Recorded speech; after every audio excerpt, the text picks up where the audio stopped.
Ako guys, no, dili ko expert sa basketball ha. Pero mao lang yun ako ang nabantayan yun. Nganong ang Gilas Pilipinas wala gyud nakadaog bisan usa ka game sa FIBA. Yang karon chance naunta nila nga at least magka-join sila sa Olympics. Pildi po sila sa antong South Sudan. Pero nakabantay lang yung kung maayog yun. Nga ang Gilas, mo especially sa ilahang coach, wala gid sa ilahang focus sa game.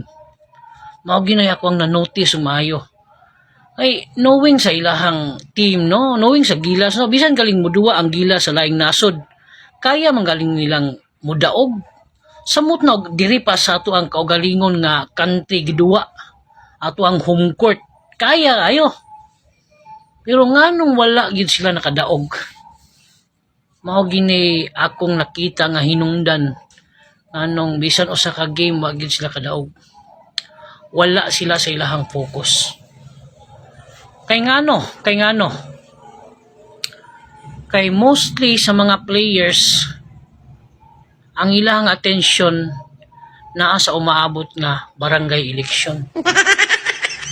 Kay majority adtong mga players sa tunay plano nga mudagan or mulansad pagkakagawad.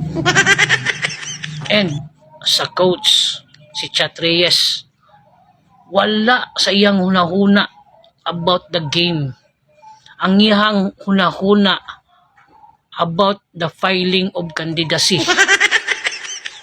Nga focus sila sa duwa, focus sila sa ilang game, wala na hinuna siya naka-file sa iyang candidacy nga mudagan pagkakapitan.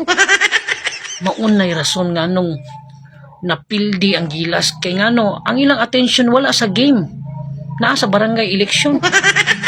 Nauna nila nga sus kanus-an ay deadline of filing of candidacy nya wala pa ko naka-file kay narang attention aning Gilas, so diverted kayo lang nauna murag na bahin. Mao ginay rason nga nung nakadaog ang Gilas. Anong timing pag election padung.